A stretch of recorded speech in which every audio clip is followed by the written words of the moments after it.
We looked a little bit into what it looked like for me to be in the state hospital. We looked into what it was like for me to immediately be stepped down into AOT, what it was like for me to be prioritized when I needed to go back to the hospital, what it looked like to have the community sort of resources that I needed around me when I needed to live in a group home, to have meds dispensed to me as I needed. Look, arguably, I think perhaps the most important point is through all of it, building a bridge of trust and acceptance between those in recovery, living with serious brain illnesses, but something diagnosable under that umbrella nonetheless, and building a bridge of trust and acceptance between families, between individuals in recovery, and with treatment providers. That's the voice of Eric W.T. Smith, who returns to the podcast after episode 15 in season 1. His work now is to consult with families and those suffering with serious brain disorders. And his story and advice bring to light the different possibilities in recovery. Welcome to our podcast, Schizophrenia, 3 Moms in the Trenches. From the place where schizophrenia and real life collide. East Coast, West Coast, Middle America. With Miriam Feldman, Mindy Greiling, and Randy Kay. Well, hi there. We're at episode 84, which we are using alliteration to call From Bedlam to the Business of Helping Others. And in a moment, we're going to bring on, this is a rare occurrence, a returning guest. We do it a few times, but our guest will be coming on in a minute. Eric Smith was one of our earliest guests back in season 1, episode 15. With episode 16, a little bit of sort of extra content for you if you want to go back and listen to that, when he was talking about his success with AOT, and Eric Smith has gone on to have a lot more to share. We're so excited to bring him back. But first, I want to say hi to Mimi and Mindy, and just say that hope you guys are doing okay. For us, it's the day before Valentine's Day. And, you know, my grandchildren wrote a Valentine to their Uncle Ben in jail. So that's cute and nice. He'll be very excited to get that. And everything good with That's you guys? really sweet. Roger came through with Valentine flowers, roses, and lilies, I guess. The lilies aren't out yet, but Aw. that was better than a Valentine in jail. But if you're in jail and get a Valentine, who better to get it from than your nieces and nephews? That's right. I mean, you know, what I'm learning is, and I'm hearing from a lot of other parents who are in a similar situation. So I guess in a way, this is a different aspect of dealing with a child with a serious mental illness, but I'm not alone. And they feel they're not alone because we're sharing our story. So I have learned, you know, I thought you could send cookies, you know, and all I thought you could bring cookies and send cookies and, you know, but no, it's a book from Amazon or a letter, which they're going to open and check, which I understand. So we're learning as we go, and we can do emails. So Those people who used to put files in homemade cakes ruined everything for everybody right. else. That's right. They ruined everything. Especially the recipients of those files. Yeah. Absolutely. So the other thing I just want to mention is that we have heard from a few of our guests who would like us to mention that even though all 3 of us are big fans of Clozaril and we talk about it a great deal, that there are other medications that work for other people.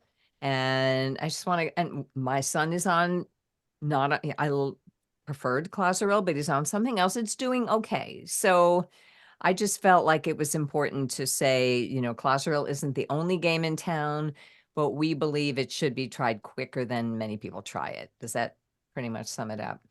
Yeah. Right. And there are some advocates that say it should be first because it's so much better than the others. You know, if you look at Right. the charts of efficacy, it's so far ahead of all the others that Right. that it's not even close. So the fact that some people who don't do well on others don't get it is doubly tragic. True.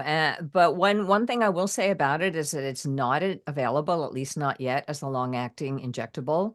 And so for many people, And, we had heard from a couple of listeners who said, hey, wait a minute, what about the advantages of only getting injection every few weeks? And I just want to give some credit to that, because that is a huge advantage to stay stable. And right now it is for my son as well. So Yeah. we just want the best research and the best available treatments to be available to everybody without restriction. Absolutely. Yeah.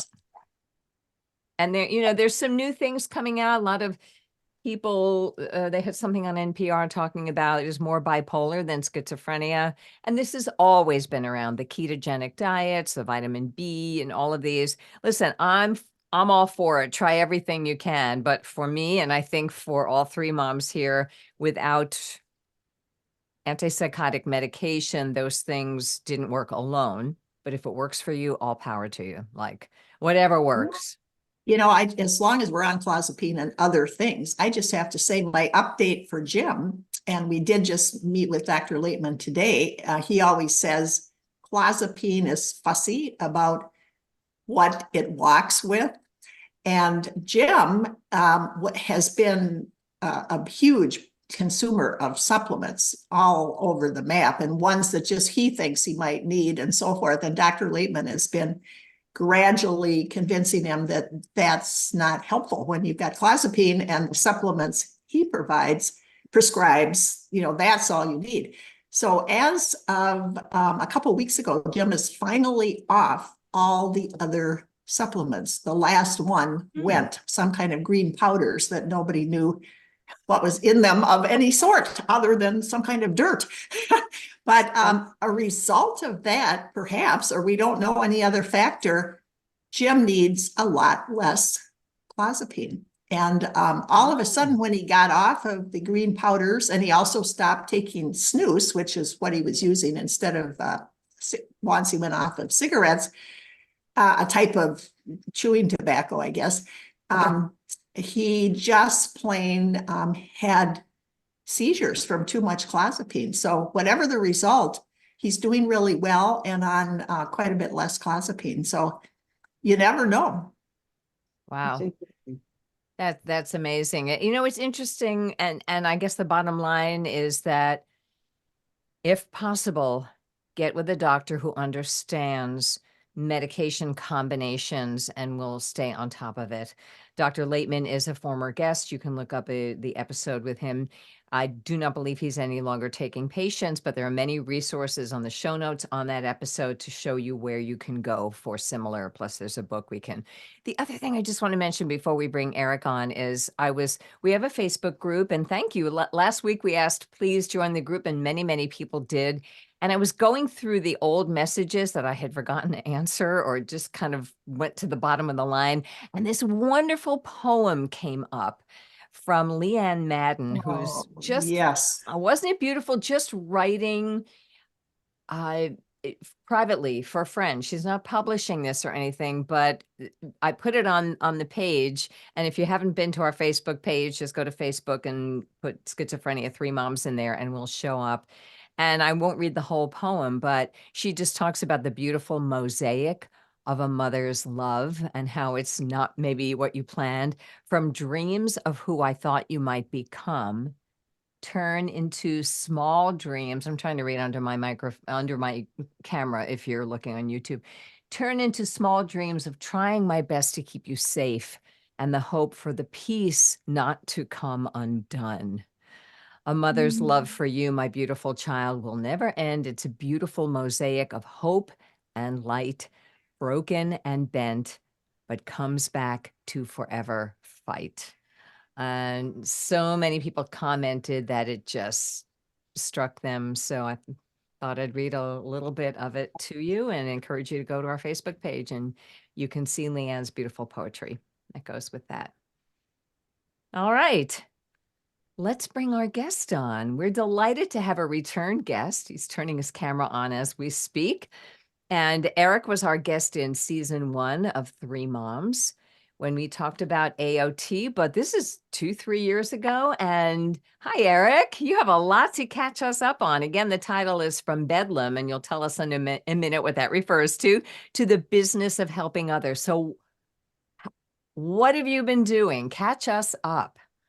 Well, thank you so much, Randy and Mimi and Mindy, for having me back. I'm a huge fan of all three of you. And if anyone isn't a fan of the three of you, something is wrong with them because you're fabulous people. It's just the way that it is. Thank you. Or So, they just don't know. Because we don't even have a website. Yeah. So, well, we do on Buzzsprout, but thank you. But thank you for that. Sure enough, sure enough. So yeah, like so much has happened. Let's catch up, hit some of the bullet points of it. So I graduated, I got my master's degree in social work, did a lot of more of the same of what people know from me, which was public speaking and advocacy of various kinds.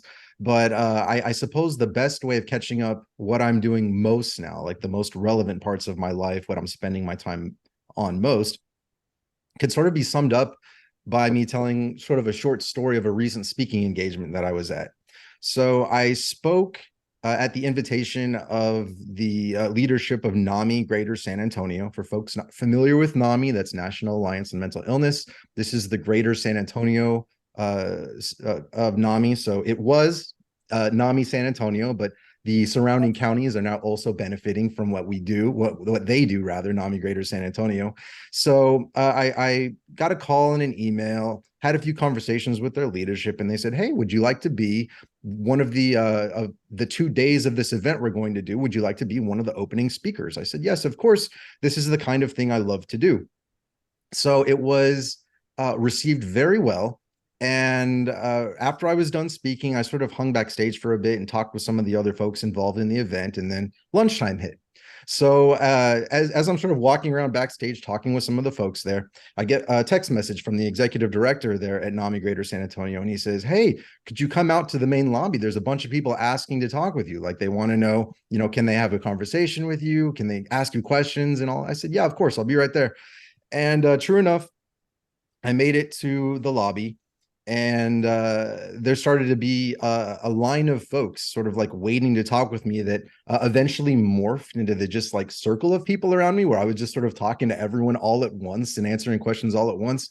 And a number of these folks were saying, "Look, I would love to have just like an hour of your time. Can I give you my contact info and, I'll pay you for your time?" And this is something that I had heard repeatedly over the past several years of me speaking at events. And I normally responded by saying, just sort of saying, "Yeah, give me your info. I'm not a businessman. We'll find a time to talk. Let's do this." And that's kind of how it was for years. And I finally started to realize, I was like, look, this is not like a one-off. I keep hearing from parents and caregivers at events, in email, people reaching out to others I know, finding like, how can they get like an hour of my time? And so I thought, what if I just can do this legally and ethically on my own? Like can I do this? Is this something people would want? And this gets relevant too, because a lot of the folks who mainly reach out to me that aren't at events like this are members of Dr. Laitman, Dr. Rob Laitman, and Dr. Ann Mandel Laitman's Team Daniel group online, where I am one of the designated group experts. And so I was like, let me get a good measure of this. So I posted in that community online and I said, "I'm thinking of starting sort of something where I could consult with parents and caregivers and people in recovery like me based on my journey, just like I do at these speaking events." I said, "Is this something that y'all in this group would want?" I got an overwhelming response. "Yes, please do this." So I kicked it into high gear and started talking with some attorneys about how to legally get it done. I consulted with licensed clinical social worker supervisor, chief operations officer, folks that could make sure I was doing it ethically, and got the thing up and running. Fast forward to where I'm at now, and I have Eric W.T. Smith Consulting LLC, and am consulting doing that. And that's, believe it or not, the short version of it. So right back at you, Randy. That's amazing. For listeners who didn't hear your initial episode, can you give us a 60-second version of the Bedlam part of your life? Sure. The 60-second version. It or is now 2 minutes. Yeah. sure. Just so they know, if they don't know you, they may think, "Hey, what's this guy doing on this broadcast?" So tell us where you've been before all this. Absolutely. Fair enough. So I was in gifted and talented classes as a kid in elementary school. Grades started to slip in middle school. Red flags. Parents, teachers thought I was on drugs. I wasn't yet. Fast forward to high school. I'm barely passing anything. I am using drugs at that point. And I make it all the way to my junior year of high school. Things aren't going well. I drop out of high school, dealing with addiction also as the serious mental illness starts to really unfold and creep in, the more bipolar and mania, not psychosis really just yet. And fast forward even further, I have a huge, like very, like you just can't ignore it type of psychotic break. Right around 2008, 2009, I think I'm a spy working with the FBI, and that I'm going to prevent World War III, and that I've broken codes online. I meet with the FBI a few times. I'm hospitalized soon thereafter, involuntarily, stabilized as a psychiatric inpatient, stepped down immediately to assisted outpatient treatment. That went on a total of 3 times over 2.5 years. My third and final hospitalization, I find the drug that works for me. It is clozapine. A quick aside to the conversation y'all had before, I'm with you. Like if something works for you, great. For me, nothing worked prior to clozapine in any sort of meaningful way. And that was like 10 plus years of medicinal trial and error that was failure. So I'm stabilized. I sort of reclaim my life, get everything sort of back in order, restoring relationships with my family, being able to pursue my own goals happily, healthy, go back to school, get my undergrad in psychology, get my master's in social work with a 4.0 GPA from the time I was an undergrad sophomore through the undergrad school. And 3 moms are applauding. 3 moms. thank you. Yeah. Thank you. I do want to clarify this point real quick though, because this is something that I have reflected on quite a bit. So I don't want people to think, anyone in your audience, anyone, that if your loved one or if you're in recovery like me, like if you don't go to college and get a degree and make great grades and open your own business, that you're somehow not in meaningful recovery. Like we're all completely different. These were my goals. If those are also your goals, great. Like you want to be a doctor, go do it. It's something you can do if you can get your symptoms managed and things under control. I'm not trying to say like my life is a blueprint of what yours should look like for meaningful recovery. I'm just saying I pursued my own goals, my own dreams once I got my symptoms under control. And I think that's a really important point to make. How many of your clients to date are caregivers versus people with mental illness? And the reason I ask this is because 2 of my friends in Minnesota are loving working with you, and but they haven't been able to convince their family member who has the mental illness to work with you. And that was kind of their original goal, thinking you could be heard and relate to their son because of your experiences. So how are you doing on the ratio there? And then with the people who do have mental illnesses, are you satisfied with them relating to you because of your experiences, or do they see you doing so well that they don't compute? That is a very thoughtful question. So about the first part of your question, about 2/3 of my clients are actually parents, caregivers. Mhm. And some of that is like their loved one is not even at a place where it would even make sense to try and connecting with them right now. They're either inpatient or very symptomatic to a point where sitting down with me just wouldn't work. And I can give you an example of that is not your friends from Minnesota, because I don't want that to be something that's identifiable.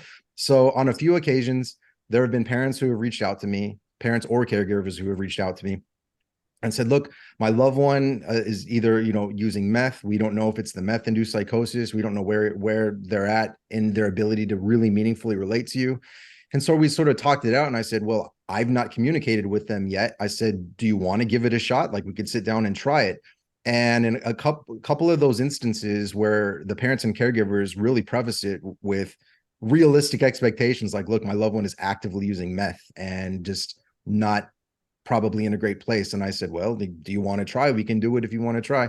And we did. And just realistically, both those instances, I'll just, for time's sake, I'll just say how one of them went. So I was able to get, maybe as promised, my, 5 to 10 minute version of my life so that they could hear like, under what grounds would they want to talk with me.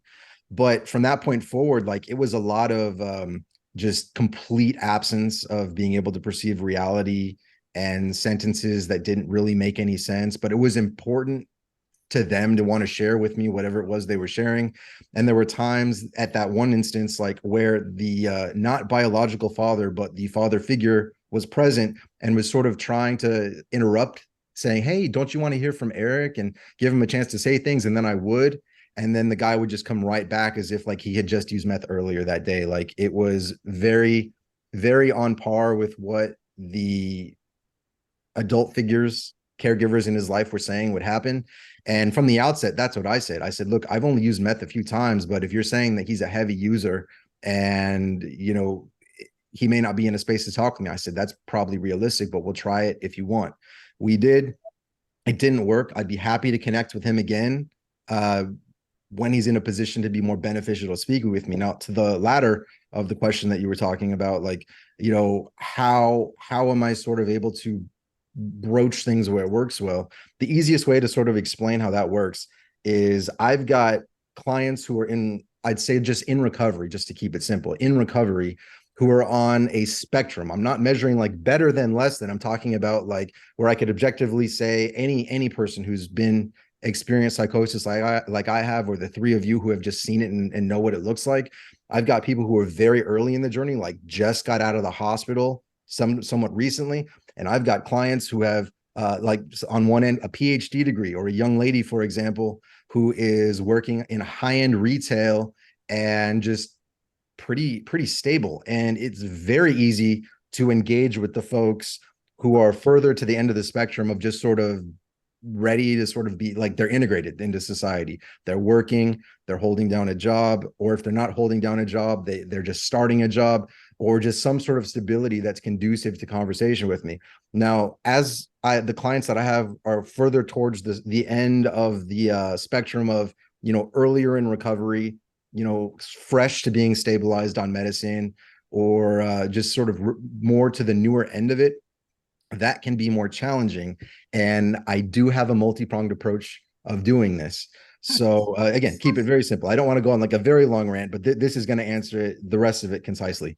So for the folks who are at the further end, it's as simple as like, they sit down with me, they hear me out for 10, 15 minutes. They love that I'm not, you know, prescribing at them, diagnosing them, just someone talking to them in ways like I navigated some stuff, they're navigating some stuff. Let's talk it out. And I have a reputation for being able to do that. For the folks towards the fresher end of recovery, if we can call it that and understand what I'm saying, sometimes it's as simple as really making it a transactional approach. And what I mean by that is sometimes parents will say, look, you know, you like Sonic, I'll take you out for some food if you'll just give Eric one shot. Just sit down, just give it one try. And in a perfect world, I would say I would love if someone could just acknowledge that they need treatment and talk with folks that could help them. But I'm sure, as all three of you know, and as I personally experienced, if someone's not in a place where they understand need for treatment, that's a tough sell. So the transaction helps. It gets people sometimes to sit down and talk with me. And I will say, this is not, again, your friends that are in Minnesota, but there was a mom who I originally sat down with, and she said, look, my loved one's not going to want to talk with you. And I said, let him just hear me out 10, 15 minutes. And that'll just be it. No expectation for him to say anything, ask anything, do anything. And she talked to him. He said, all right, I'll do it. He sits down with me. His mom's also present. And the first words out of his mouth are, I'm here as a courtesy to my mom. This is not something I'm going to benefit from. It's just not going to be anything that I want. The whole session went by. And by the end of it, he's got sort of tears coming down his eyes. He says, look, he says, I don't really know where I'm at and like really what I need for recovery. And I don't know where I'm at with meds, but I heard your journey. And like, I want happiness. I want what it is that you've got, where's happiness, stability, all of that. And so the mom wrote me later on a different date and said, look, this is the first time he's ever been willing, any time in recent years, that he was indicated that he's willing to give treatment a try and talking with psychiatry and counselors. And that is what I want to do. I want people to understand the value, but I'm doing it in such a way where I'm not getting kickbacks from psychiatrists and counselors and things like that. They're just hearing from me, I'm sharing my journey. And my goal is to get them at a place where they value a medication that's going to work for them from a psychiatrist who does it. And I promise, like, I could talk for hours about this, but I'll stop because this is a discussion, but it's something I am very passionate about. That is so powerful. I have a question for you. Do you talk to them about how to relate to and interact with their loved one who has SMI, or are you more helping them navigate our Byzantine mental health system and troubleshoot it in a more practical way? So it's a great question, Mimi, and it's very much something I could bullet point this. So I'm doing a little bit of both, and prior to going into this bullet point answer here to make it concise, I do want to just clarify one word. So you said when I provide counsel, and it's legally and ethically what I'm doing is providing consultation, not counsel in a legal sense or counsel in a therapeutic sense. So I just want to make that very clear. And that is something that I make known upfront, and it's in my new client agreement. So there's no confusion about that. So to answer your question here. So I speak from the perspective of someone, me, who lives in meaningful recovery, how I came to understand and manage anosognosia, my lack of insight to illness, prioritizing what moved me toward reality instead of away from it, such as, a sleep schedule, not staying out late, meds, counseling, psychiatry, all of that. The role of medication adherence in my happiness and success, talking about then how that may apply to theirs. We can talk that out. The role of involuntary treatment in my journey. We can talk that out. How I rebuilt a relationship with my parents, with my family after strong negative feelings is how that I could put that softly about them making me get treatment. Finding opportunities for socialization, making friends, how to talk with coworkers, how I thought about all of that, communicating with friends, communicating with classmates about your diagnosis or not, as the case may be, recreational drug and alcohol use, why I talk about it, how it wasn't a good idea for my journey. I will never, ever tell someone like, don't do drugs, don't do this. A, I'm not a doctor. B, I'm not their counselor, but I can talk about it and frame it in such a way where I can talk about how it negatively affected my life. And then there's room for conversation about maybe how does it negatively affect yours. Now, I will call someone out if what it looks like they're saying and doing is like, it just looks like addiction behavior. And I will qualify that with recommending when I do that, I recommend that they talk with chemical dependency specialists, psychiatrists, someone like that, and just say, hey, do you hear yourself prioritizing drugs over everything else in your life? That sounds like addiction. And I strongly recommend you talk with a chemical dependency counselor, psychologist about that. So that's how that piece works.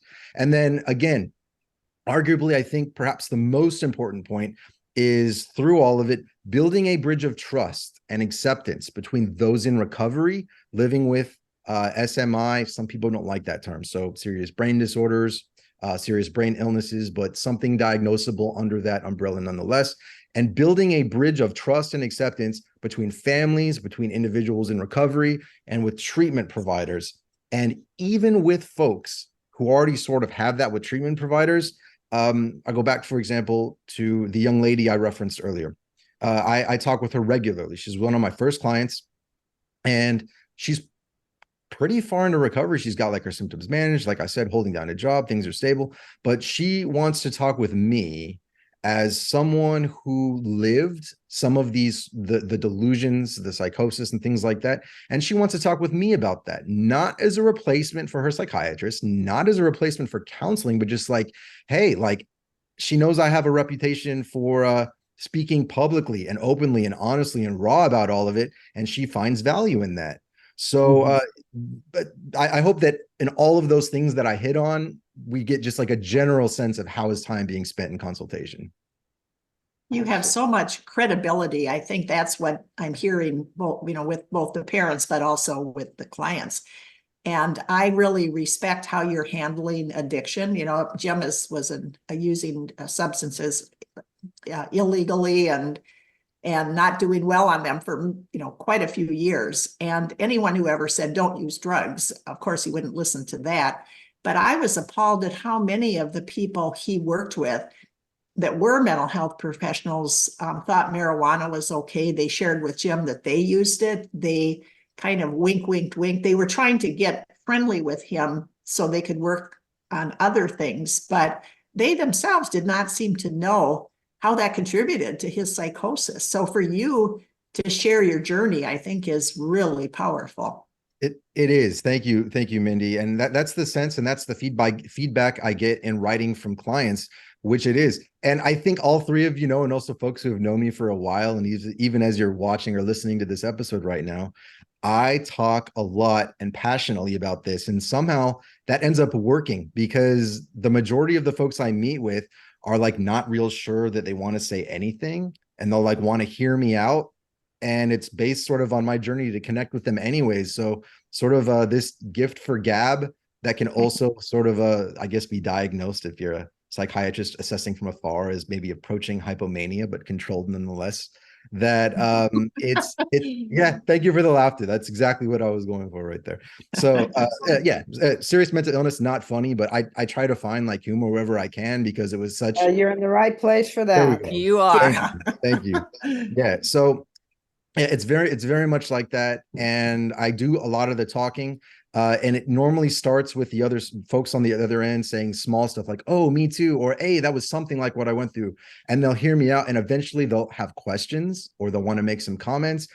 And it just works. And just I don't want to glaze over, Mindy, like your friends like in Minnesota, and this is still an ongoing challenge, but part of the ongoing approach that we haven't tried with them yet, but I have tried with others, is writing a letter, not a canned letter where it's like, thank you for your time, please reach out to me, but sharing part of who I am, part of my journey, and if I happen to know general things about them like hobbies or interests, nothing that's like intended to freak them out, nor does it, but just like, hey, like we have common interests, like I would love to talk with you really about anything, and if you feel like I'm someone you'd like to hear more from, hear about my journey, and we can build the bridge that way and get there, let's do it. So it is a multi-pronged approach. It usually works transactionally, like as I said earlier, but sometimes writing a letter works. Sometimes, like I said before, like the gentleman going through the meth-induced psychosis, sometimes like it is just not the right time. And I'm going to have to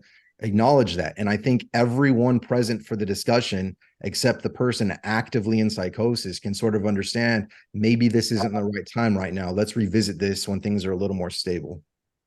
So I've noticed that with Jim, that some things that fall on deaf ears, but later he will bring them up. He did hear, but he just, like, as you said, wasn't ready. Yeah. And that, timing is a lot. And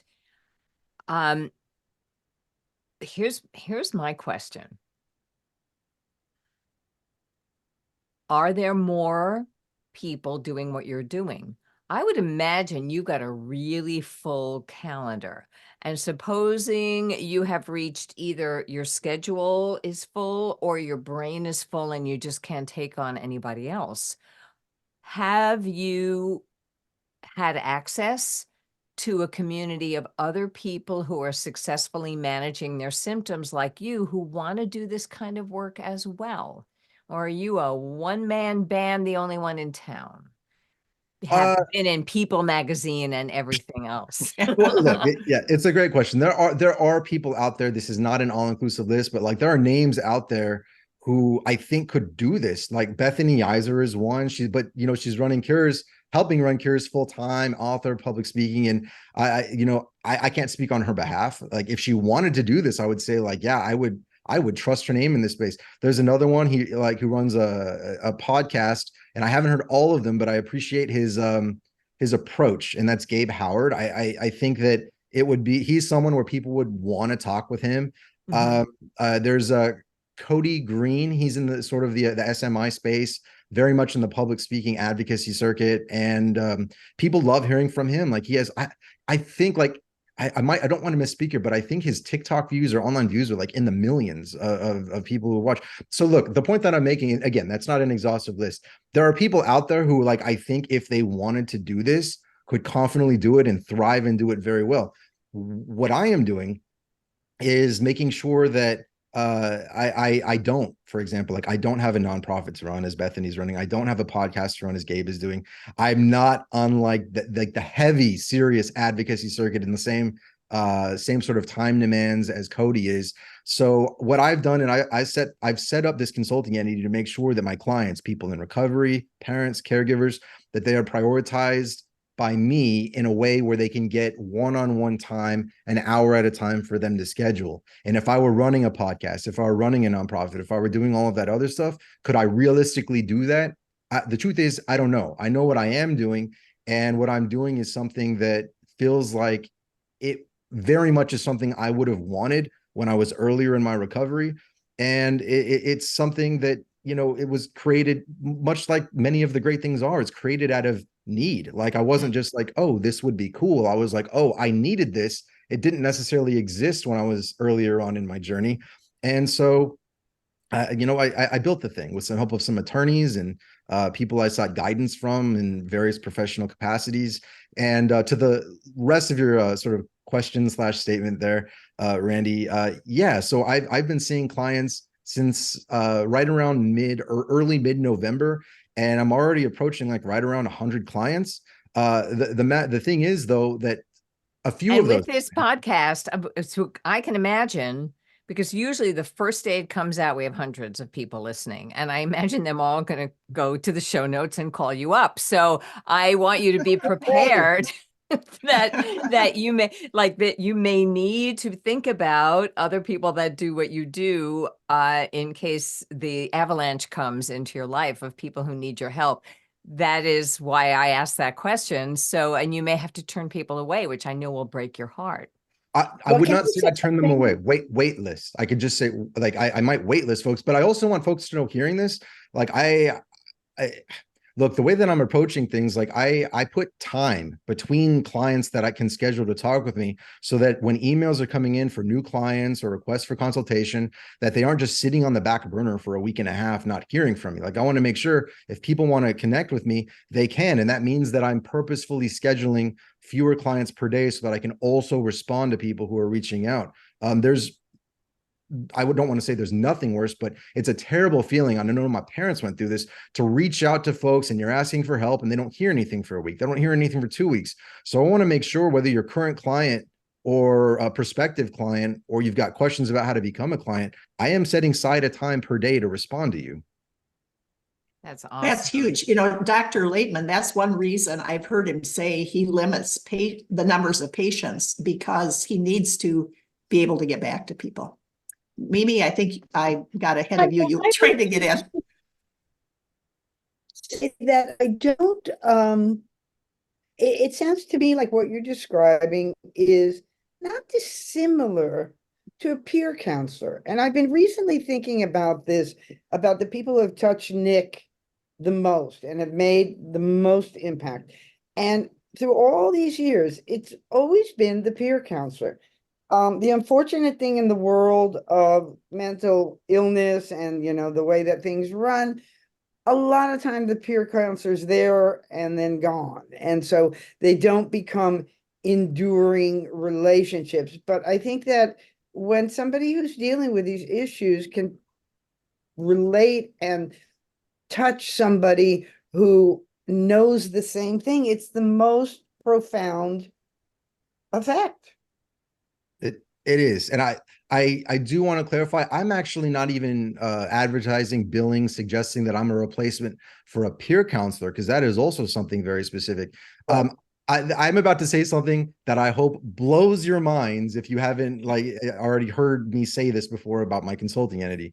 So, as all three of you know, there's a huge, I'd say, lack of trust often for folks who are experiencing anosognosia, psychosis, with the concept of treatment providers, and certainly even with the concept of peers, because in some sense, if they're meeting with peers, that sort of also implies or explicitly requires them to understand, like, they're either admitting there's a problem that they have with mental illness or anything like that. What I am doing, and I clarify this, and when families reach out to me by email saying, look, we're really looking for someone to help counsel our son, counsel our daughter, and I respond back, well, just to be clear, like, I'm not counseling. I'm not acting under any credential, any licensure, anything like that. I'm specifically advising in a consulting capacity. The agreement is set up that way. The entity is set up that way.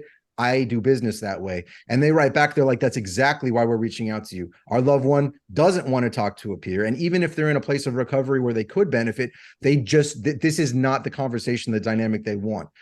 But for you, for me, this is what they tell me. For me, it's a matter of wanting to connect in the sense where, you know, I can share my journey, frame something upon my, you know, well-established history of storytelling and sort of the meat in there, talking about, you know, perhaps why folks would want to consider making some changes in their life, but I'm not doing it clinically. I'm not doing it as a peer. And I strongly support that even anyone who's already talking with me and benefiting from it, also consider a peer counselor. Also, psychiatry is a thing, counseling is a thing. I am not billing myself as a replacement for anything. I am looking to fill a spot for folks who really just want to have a trusted conversation in an advisory capacity, the way that consulting is set up, the way I've got it set up, and know that they're going to walk away feeling better, but not because of clinical therapeutic value, but because they walk away feeling like, oh, he navigated these things and I learned how to navigate those things based on his journey. I want to apply that to my life. And with parents, it's similar. With parents, I talk about how I navigated restoring my relationship with my parents, and earlier on, how my parents navigated having me arrested for a low-level offense to get me the treatment I needed, and how all that panned out. And I want to be respectful of time. So one of my clients just this past week, she's one of my newer clients. I've seen her a couple times, and she was just in tears through part of it, wondering, like, what can we do? Like, what city can I go to? Is there a place with better treatment options? And as it turns out, like San Antonio, which is where I am, is a viable option for that client and their loved one, perhaps.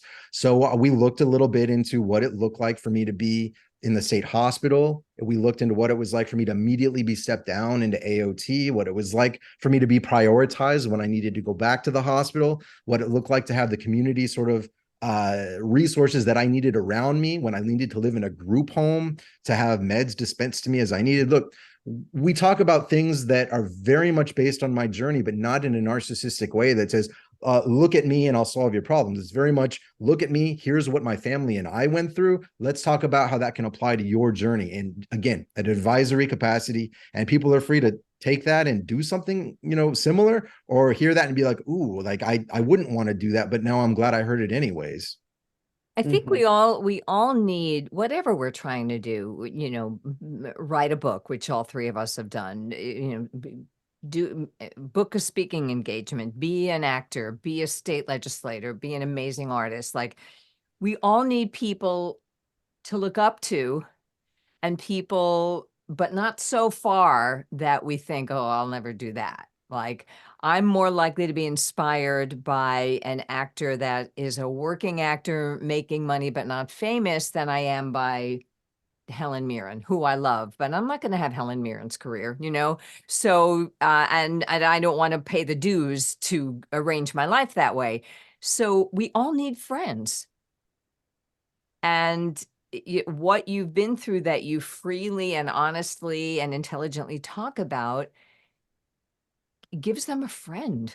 And I think that for my son, often in the group homes he's been in, there was nobody to look up to. There was staff, and there were other people in the house that were not doing as well as my son. So he didn't have that. There was a big gap between what could be and where he was. So, I love what you're doing. And I wish there were a million more of you, but there's only one of you. Can you tell us a bit about Cure SZ, the book that just came out? You have a small part in that, because we all want to cure schizophrenia. I don't know what that book is about. You're the first one to tell me about it. So Sure. So yeah, that book just recently came out, and I want to be totally honest, like I have not read it yet. It's that new. Like, it just came out like just this past week, I believe. yeah, 4 days ago. I've not read through it, but I do occasionally email back and forth with Bethany, talk with her on the phone, which is sort of how I came to be involved with having a small part in this. And, she takes this really holistic approach where, and again, I haven't read it all yet, but it involves people in recovery like myself. It involves sort of expert opinions. It involves whether you are new to the concept of schizophrenia and psychotic spectrum disorders, or been there for a while. This is something where it looks like it has value for everyone. And look, I've skimmed through the sections that are in it, and it does look like a book that needs to be added to your library if you do not have it yet. I also want to mention, in addition to that, a few other things that I'm doing, not to set these aside, because also neat, important. So there's Stanford University. I'll be speaking for their students the third time yet. And then I will also, within about the next few months, speak for a group called Family Support for Schizophrenia. They're a group based out of Cape Town, South Africa, and they serve their members throughout South Africa and also beyond. And there's that piece. And I really wish that I could share some of the other stuff, but it's like not finalized yet. So sort of the last cool thing that I can share that is public is me being appointed by the highest courts in Texas to the Texas Judicial Commission on Mental Health. And I just want to say, like, the work they do is absolutely amazing. I first connected with them a couple of years back when I spoke at their annual summit, and absolutely moved by the work it is that they do. And I want to use this time just to say a quick personal statement. And I'm not meaning to be like on my high horse here, tell everyone like what to do, but I think that we're living in this really strange time where folks want to know what's your political party affiliation. Tell me that first, and then I'll decide whether I'll talk with you and listen to you and work with you. And I get where they're coming from, because like there's so much vitriol, and there's on both sides, they're like, each side thinks the other main party is like the problem and the root of all evil. Both parties think that.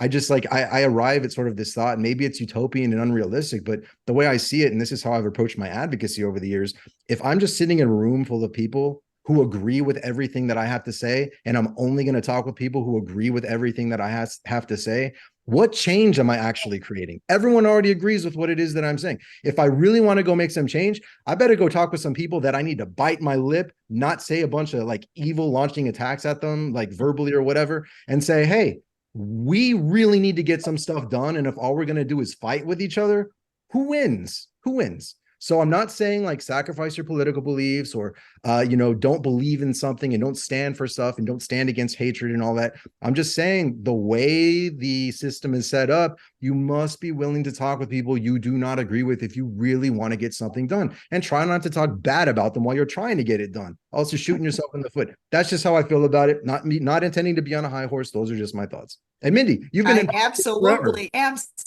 agree with you. And I want to put in a plug for Schizophrenia and Psychosis Action Alliance. We've had representatives from that group on this podcast, and I serve on that board. And Eric is on the peer advisory committee for SNPAA. So thank you for that. And I will say, I chair their public policy committee. We have half of us on there, believe it or not, are Democrats, and half of us are Republicans. And we just came out with our first 7 policy positions that we're putting to our board in a week and a half for approval. And the board is mixed as well. And I so agree with you but we agree on these positions. Mental illness should not be, especially amongst any other issue, a partisan issue. I just want to hear a little more about what you're doing on this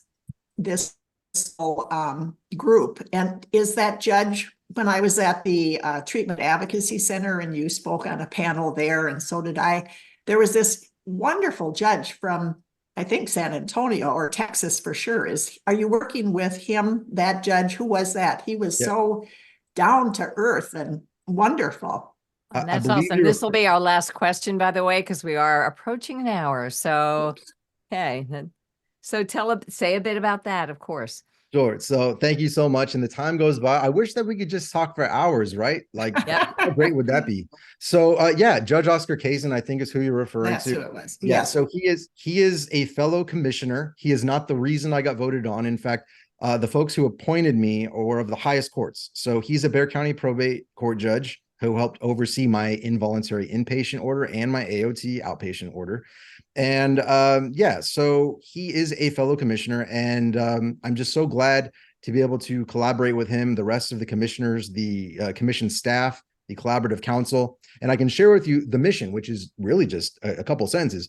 The mission of the Judicial Commission on Mental Health is to engage and empower court systems through collaboration, education, and leadership, thereby improving the lives of individuals with mental health needs, substance use disorders, or intellectual and developmental disabilities. Now, that's a lot. That's 2 sentences, but it's a lot. And I want to clarify here also to your point, Mindy, real quick before I go into just, a summary of what I'm doing there. They do not approach mental illness and IDD and all of that as a partisan thing. As Judge Kazin, a Democrat, the people who appointed me and all other commissioners, which are the two highest courts, I believe this is a fact. Every single member of the Texas Supreme Court and the Texas Court of Criminal Appeals is a Republican. They didn't find a problem appointing Judge Kazin because like they see the great work that he's doing, and it's just not a partisan issue. They look at the problems that need to be solved. So anyhow, I recently, just this past week, signed up for a committee where I believe I will make the most impact. And once the committee assignments are finalized, I can speak more on that. But I definitely, being privy to sort of the conversations that commissioners have there, until they announce these things formally, I'm sort of not in a place to say, here's the committee I'm on and this is what I'm doing. But if you know anything about me, and the three of you do, and hopefully now your audience knows as well, when it comes to mental health needs, SMI, mental illness, even not of the SMI variety, substance use stuff, I mean, that is just right up my alley. And unfortunately, right up my family's alley as well, because they were along with me for the ride, even though that's not what they signed up for. And we are working hard to create some real progress. And social workers, or just the concept of intersectionality, will say, yeah, this is sort of at the intersection of mental health and policy and justice.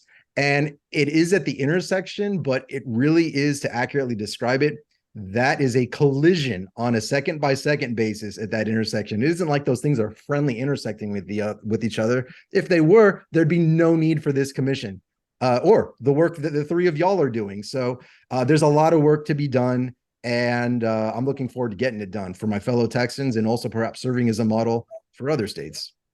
That's fantastic. So there are a lot of links in the show notes, but the main one I want to say out loud, in case you're driving in your car and you don't want to look at the show notes, is your website.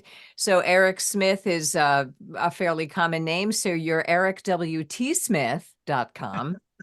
And your consulting business is Eric W.T. Smith Consulting, LLC. We have YouTube links for there. We have a link to the Facebook group, which is Team Daniel Running for Recovery, right? Yes. It is Running for Recovery, but I think the link doesn't have the Y at the end. Like doesn't have the Y. That's what, okay, runningforrecover.org. Maybe Running for Recovery was taken. I don't know. You'll find it. Team Daniel, Running for Recovery, and have your LinkedIn. And so the best way to get in touch with you is your website? Yes. So on that website, people can click on a link that will be there to directly email me. My email address is also listed there, eric@ericwtsmith.com. But I strongly encourage folks to reach out and give feedback here to this podcast, not just to this episode, but like to the whole series. If you liked stuff that we talked about, if you didn't like it, if you wanted to hear me talk about some other stuff I didn't get to because I sucked up a lot of the oxygen talking about what it is that I'm up to, then yeah, please. I would love to hear from y'all. And I don't speak on behalf of the three moms, but I'm sure they'd love to hear from you too. Yeah, and we'd love to have you back to answer those questions. So coming up in the next couple of months, we are going to have, I don't have the date set yet, but a live episode of this podcast where you can listen in and ask questions in the chat. And we haven't done this in a couple of years, so that should be chaotic and hopefully interesting and fun. And we will be talking to a dentist about serious mental illness and problems with teeth. We're talking about suicide. We will be talking about anything else I've left out. What have we booked? We've got it all booked, but it's not in front of me. So stay with us. How to start a clubhouse in your community. We haven't got it booked yet, but that's one we have upcoming. And you know what I would like to say to our listeners, if there's something, a subject, a person, an issue you want us to investigate, tell us. We'll do it. Absolutely. I have heard on the Facebook page, going through the messages, we have people in Japan that are listening to our podcast, people in Australia listening to our podcast. We've heard often from people in the UK and Canada. And, you know, if you're in another country, the system may be different, but the love and the advocacy and the illness are universal. So we are here, three moms with three sons, three books, and an extra special guest, Eric W.T. Smith. Thank you. Hey, thanks for joining us for this episode of Schizophrenia, Three Moms in the Trenches with Randy Kay, Mindy Greiling, and Miriam Feldman. To get in touch with us or to learn more about our books, please visit our websites at miriam-feldman.com, mindygreiling.com, or randyk.com.